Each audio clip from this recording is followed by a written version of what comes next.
بسم اللہ الرحمن الرحیم۔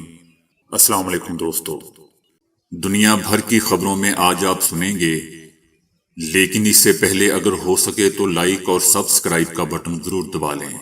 شکریہ۔ آئی ایس پی آر جاننا چاہتا ہے کہ ادارے کی توہین کیا ہوتی ہے تو موجودہ وزیر دفاع خواجہ آصف سے پوچھے۔ اسد عمر: ہر برائی کا ذمہ دار امریکہ ہے۔ چائنا: ایسا بندہ جس کا چہرہ ہی اس کے اعمال کی طرح منافقانہ ہے۔ میری اور بیوی کی ذاتی ویڈیوز نامعلوم نمبر سے میری بیٹی کو بھیجی گئیں۔ اعظم سواتی: اعظم سواتی کے ساتھ ریاست نے تمام حدیں پار کر دی۔ عمران خان: انڈین بحریہ کے اہلکاروں کی پراسرار گرفتاری۔ مفتیٰ اسماعیل نے عمران خان کی حمایت کر دی۔ کینیڈا کو دنیا بھر سے 14 لاکھ ملازمین کی ضرورت۔ عمران خان پر فائرنگ کا مقدمہ 50 گھنٹے سے زائد وقت گزرنے کے باوجود درج نہ ہو سکا۔ تو آئیے چلتے ہیں خبروں کی تفصیل کی جانب۔ اسد عمر نے کہا ہے کہ آئی ایس پی آر کے عمران خان پر الزامات بے بنیاد ہیں۔ اگر آئی ایس پی آر جاننا چاہتا ہے کہ شہداء اور ادارے کی توہین کیا ہوتی ہے تو وہ موجودہ وزیر دفاع خواجہ آصف کی قومی اسمبلی میں کی گئی وہ مشہور تقریر سن لیں جس میں وہ دعویٰ کرتے ہیں کہ فوج نے قوم کی ہڈیوں سے گوشت تک نوچ لیا ہے۔ دوستو، آئی ایس پی آر کی جانب سے حکومت سے بغیر ثبوت کے ادارے اور اس کے اہلکاروں کے خلاف ہتک عزت اور جھوٹے الزامات کے ذمہ داروں کے خلاف قانونی کارروائی شروع کرنے کا مطالبہ بھی کیا گیا ہے۔ آئی ایس پی آر نے کہا تھا کہ پاکستان کی فوج ایک انتہائی پیشہ ور اور نظم و ضبط کی حامل تنظیم ہونے پر فخر کرتی ہے۔ ادارے کا ایک مضبوط اور انتہائی مؤثر اندرونی احتسابی نظام ہے۔ آئی ایس پی آر کا کہنا تھا کہ اگر مفاد پرستوں کی جانب سے فضول الزامات کے ذریعے اس کے عہدیداروں کی عزت، حفاظت اور وقار کو داغدار کیا جائے گا تو یہ ادارہ اپنے افسروں اور سپاہیوں کی حفاظت کرے گا۔ یہ عمل قابل مذمت ہے۔ کسی کو بھی ادارے یا اس کے سپاہیوں کی بے عزتی کرنے کی اجازت نہیں دی جائے گی۔ اسد عمر نے اس کے جواب میں کہا ہے کہ افراد کی جانے والی تنقید کو اداروں پر تنقید قرار دینے کی کسی بھی سازش کو مسترد کرتے ہیں۔ ادارے کے اہلکاروں کی جانب سے قوم کے تحفظ کے لیے دی گئی قربانیوں کی وجہ سے ادارے محبت اور عزت کے مستحق ہوتے ہیں، لیکن ہر شخص اس عزت اور پیار کا مستحق نہیں ہوتا۔ اگر ادارے کا کوئی بھی رکن کچھ غلط نہیں کرتا تو پھر کورٹ مارشل کیوں کیے جاتے ہیں؟ حتیٰ کہ جرنیل رینک کے افسران کا بھی ماضی میں کورٹ مارشل ہوا ہے۔ اگر وہ ایسے کام کرتے ہیں جس پر کورٹ مارشل کیا جاتا ہے تو ایسے افراد پر تنقید کیوں نہیں کی جا سکتی؟ اسد عمر نے مزید کہا کہ آئی ایس پی آر کے عمران خان پر الزامات بے بنیاد ہیں۔ انہوں نے کبھی ادارے کے خلاف بات نہیں کی بلکہ ہمیشہ اسے مضبوط کرنے کی بات کی۔ شخصیات پر تنقید کو ادارے پر تنقید نہیں سمجھنا چاہیے۔ چائنا نے کہا ہے کہ امریکہ موسمیاتی تبدیلیوں سے بچاؤ کے لیے ہونے والی کوششوں میں تعطل کا باعث بنا ہوا ہے۔ اسے ذمہ داری قبول کرنی چاہیے۔ موسمیاتی تبدیلی کے حوالے سے سفارتکاری کو سیاسی اور سرحدوں کی کشیدگی سے الگ نہیں کیا جا سکتا، اور یہی چیزیں عمل کی راہ میں رکاوٹ بنی ہوئی ہیں۔ 200 کے لگ بھگ ممالک کے رہنما مصر میں اکٹھے ہونے والے ہیں جس میں عالمی سطح پر موسمیاتی تبدیلیوں کے حوالے سے بات چیت ہوگی۔ تاہم اس میں شامل دو بڑے ملکوں کے درمیان تناؤ نے اس اجلاس کے انعقاد کو خطرے میں ڈال دیا ہے۔ امریکہ اور چائنا کے دستخط کے بعد امید پیدا ہوئی تھی کہ اس اہم موضوع پر بات آگے بڑھے گی۔ تاہم امریکی ایوان نمائندگان کی اسپیکر نینسی پیلوسی کے اگست میں تائیوان کے دورے کے بعد چائنا نے اس بات پر بات چیت بند کر دی تھی۔ چائنا کا کہنا ہے کہ نینسی پیلوسی کے دورے تائیوان سے چائنا کی خود مختاری کو شدید نقصان پہنچا ہے، اور ہمارے پاس مذاکرات روکنے کے سوا کوئی راستہ نہیں تھا۔ چائنا نے واضح طور پر کہا کہ امریکہ کو اس صورتحال کی ذمہ داری قبول کرنی چاہیے۔ چائنا نے دوسرے ممالک کے ساتھ بات چیت کا سلسلہ منقطع نہیں کیا ہے اور ان کے ساتھ موسمیاتی تبدیلیوں سے بچاؤ کے لیے ہونے والے مذاکرات کا حصہ بنے گا۔ آصف علی زرداری نے کہا ہے کہ ایک شخص ملک میں انتشار پھیلانے کے لیے ہر لائن عبور کر رہا ہے۔ ملکی اداروں کے خلاف سخت بیانات کی مذمت کرتے ہوئے آصف علی زرداری نے کہا کہ ہم اپنی پاک فوج کی قربانیوں اور شہادتوں کو کبھی بھلا نہیں سکتے۔ ہم دشمن کی اس سازش کو بھی ناکام بنائیں گے۔ انہوں نے کہا کہ دشمن نے اس دفعہ اندر کے لوگوں کو ہی حملہ کروایا ہے۔ 1947 سے لے کر اب تک ہم نے اور اداروں نے مل کر دشمن کا مقابلہ کیا ہے اور آئندہ بھی کریں گے۔ اداروں کی بقا ہی سے ملک کی بقا ہے اور ہم کسی بھی صورت ان پر حملہ برداشت نہیں کریں گے۔ دوستو، یقین کریں اس بندے کی کوئی بھی بات میرے اندر عجیب سی تھر تھراہٹ پیدا کر دیتی ہے۔ یہ ایسا بندہ ہے جس کا چہرہ ہی اس کے اعمال کی طرح منافقانہ ہے، جس سے شدید نفرت کی جا سکتی ہے۔ مجھے یقین ہے کہ اللہ ایسے لوگوں سے پاکستان کو ضرور بچائے گا۔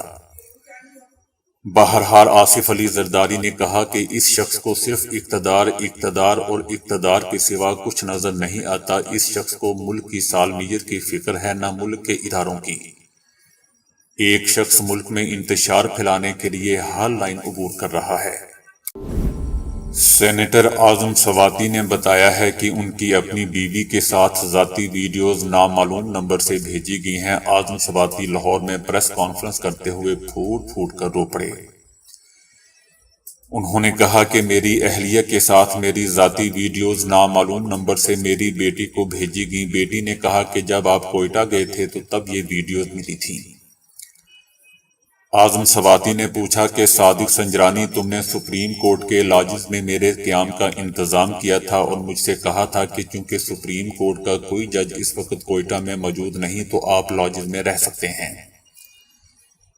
میری عزت کو تار تار کیا گیا، زندہ لاش کی طرح روز جیتا ہوں مرتا ہوں۔ انہوں نے کہا کہ وہ درندے اور کالی بھیڑیں جو اس کام پر مامور ہیں، اگر کسی شخص کی کوئی کرپشن یا غیر اخلاقی چیز نہیں مل رہی تو اس کی بیوی کے ساتھ ویڈیو نکال لی۔ میرا کیا قصور ہے جو ویڈیو سامنے لائی گئی؟ خاوند اور بیوی کا تقدس پامال کیا گیا۔ سپریم کورٹ سے اپیل کرتا ہوں کہ کب انصاف ملے گا؟ اعظم سواتی نے مزید کہا کہ اپنے آپ کو مار نہیں سکتا لیکن اس ملک میں رہ کر ظلم کا مقابلہ کروں گا۔ عمران خان کا کہنا ہے کہ اعظم سواتی کے ساتھ ریاست نے جو کیا وہ تمام اقدار کی پامالی ہے۔ پاکستان چادر اور چار دیواری کے تقدس، اقدار کی پاسداری اور خاندانی وقار و عزت کے تقدس کے لیے وجود میں آیا تھا۔ ریاست کے ہاتھوں جو کچھ اعظم سواتی کے ساتھ ہوا وہ تمام اقدار کی پامالی ہے۔ اعظم سواتی کی اہلیہ کی ویڈیو سامنے آنا انتہائی قابل مذمت اور صدمے کا باعث ہے۔ چیف جسٹس آف پاکستان اس واقعہ کا از خود نوٹس لیں۔ انہوں نے کہا کہ میں پورے پاکستان کی جانب سے اعظم سواتی کی تہجد گزار اہلیہ کو پہنچنے والے صدمے اور تکلیف پر معافی مانگتا ہوں۔ انڈین بحریہ کے 8 سابق اہلکاروں کو قطر کے سیکیورٹی بیورو نے گرفتار کیا ہے، تاہم اس گرفتاری کی وجہ تاحال معلوم نہیں ہو سکی۔ یہ اہلکار قطر کی ایک کمپنی الزہرہ العالمی کے لیے کام کرتے تھے۔ یہ کمپنی قطر کی بحریہ کو تربیت اور ساز و سامان فراہم کرتی ہے۔ انڈیا نے اس معاملے پر ابتدائی خاموشی کے بعد اب بتایا ہے کہ ہم گرفتار افراد کو قونصل سروس فراہم کرنے کی کوشش کر رہے ہیں۔ انڈین حکومت نے یہ وضاحت نہیں دی کہ ان اہلکاروں کو کس معاملے میں گرفتار کیا گیا ہے۔ انڈین بحریہ کے سابق اہلکاروں کی گرفتاری کی خبر بھی بڑی پر اسرار طریقے سے سامنے آئی تھی۔ ڈاکٹر میتو اے خاتون نے ایک ٹویٹ کیا جس میں انہوں نے دعویٰ کیا کہ انڈین بحریہ کے 8 سابق اہلکار جنہوں نے مادر وطن کی خدمت کی ہے گزشتہ 57 دنوں سے دوحہ میں غیر قانونی حراست میں قید ہیں۔ ڈاکٹر میتو نے اپنے ٹویٹر اکاؤنٹ میں خود کو ماہر تعلیم اور روحانیت سے وابستہ بتایا۔ قطر میں انڈیا کے ان سابق اہلکاروں کی گرفتاری پر اسرار بنی ہوئی ہے۔ ان کے بارے میں قطر اور متحدہ عرب امارات کے اخبارات میں بھی کہیں کوئی خبر نہیں نظر آ رہی۔ ایک کو چھوڑ کر باقی تمام اہلکاروں کے نام بھی سامنے نہیں آ رہے۔ گرفتار کیے گئے اہلکاروں کے رشتہ دار بھی خاموش ہیں۔ انڈین حکومت جس طرح ان اہلکاروں کی رہائی اور انہیں انڈیا واپس لانے کی کوشش کر رہی ہے، اس سے واضح ہے کہ یہ پر اسرار معاملہ اہم نوعیت کا ہے۔ مسلم لیگ نون کے رہنما مفتیٰ اسماعیل نے اعظم سواتی ویڈیو کے معاملے پر عمران خان کے بیان کی حمایت کر دی ہے۔ مفتیٰ اسماعیل نے عمران خان کے بیان کی حمایت کرتے ہوئے کہا کہ میں نے کبھی عمران خان کو ری ٹویٹ کرنے کی ضرورت محسوس نہیں کی، لیکن یہاں مجھے ان سے اتفاق کرنا ہوگا۔ مفتیٰ اسماعیل نے کہا کہ اعظم سواتی کی اہلیہ سے متعلق ویڈیو سامنے آنا واضح طور پر اخلاق سے گرا ہوا معاملہ ہے۔ انہوں نے کہا کہ مجھے شرمندگی محسوس ہوتی ہے کہ میرے ملک میں ایک عزت دار خاتون کی اتنی تذلیل ہو سکتی ہے۔ انہوں نے اعظم سواتی اور ان کی اہلیہ سے متعلق ویڈیو جاری ہونے پر شدید تنقید کرتے ہوئے کہا کہ اس طرح کا پاگل پن اب بند ہو جانا چاہیے۔ کینیڈا کو نئی امیگریشن پالیسی کے تحت کچھ شعبوں میں 14 لاکھ ملازمین کی ضرورت ہے۔ کینیڈا کے امیگریشن کے وزیر شان فریزر نے آئندہ 3 سالوں میں تقریباً 14 لاکھ تارکین وطن کو خوش آمدید کہنے کے منصوبے کا افتتاح کیا ہے۔ تارکین وطن کو اپنے ملک میں بسانے کے کینیڈا کی حکومت کے ابتدائی اہداف میں تقریباً 13% کا اضافہ ہوا ہے۔ کینیڈا کے اس اقدام کا بنیادی مقصد تمام محکموں میں ملازمتوں کی موجودہ کمی کو پورا کرنا ہے۔ کینیڈا کے مختلف محکموں میں ہزاروں ملازمتیں دستیاب ہیں جنہیں پر کرنا باقی ہے۔ نئے آغاز کے پیچھے ایک اہم وجہ یہ ہے کہ کورونا وبائی امراض کے دوران ملازمت کی جو اسامیاں خالی ہو گئی تھیں انہیں دوبارہ پر نہیں کیا جا سکا تھا۔ یاد رہے دوستو کہ کینیڈا کے 10 لاکھ تک شہری فی الحال بے روزگار ہیں، مگر اس کی بنیادی وجہ یہ ہے کہ یا تو وہ کام کرنے کے قابل نہیں ہے یا پھر وہ ایسی ملازمتیں کرنا ہی نہیں چاہتے ہیں جو کہ مارکیٹ میں فی الحال دستیاب ہیں۔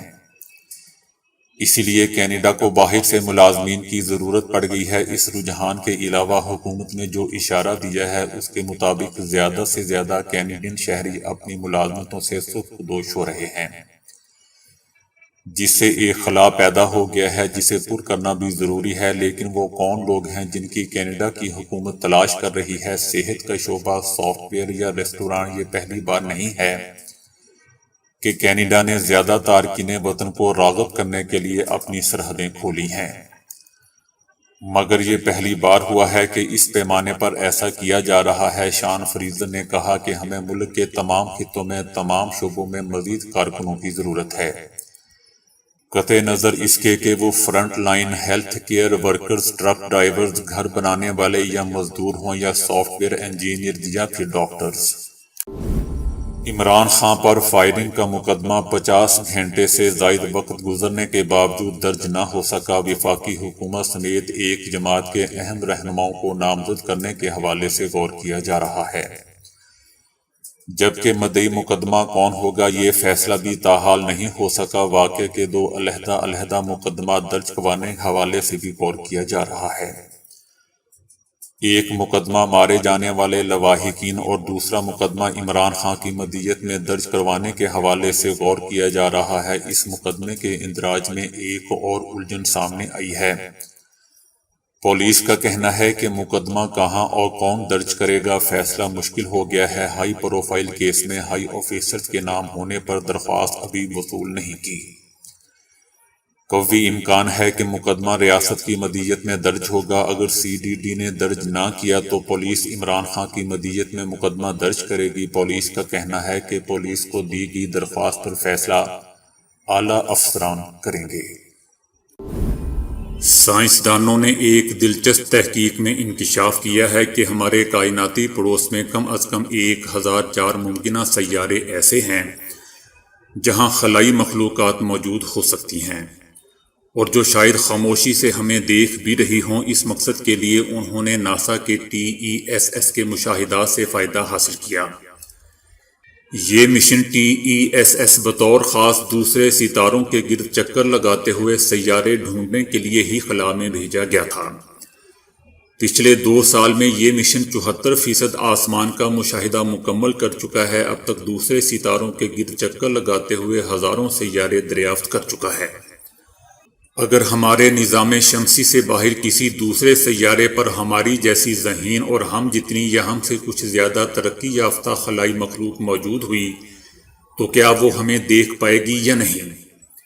یہی وہ سوال تھا جس کا جواب جاننے کے لیے سائنسدانوں کو معلوم ہوا کہ زمین سے 300 نوری سال دوری تک 1004 ستارے ایسے ہیں جن میں سے 3 بڑی خصوصیات موجود ہیں۔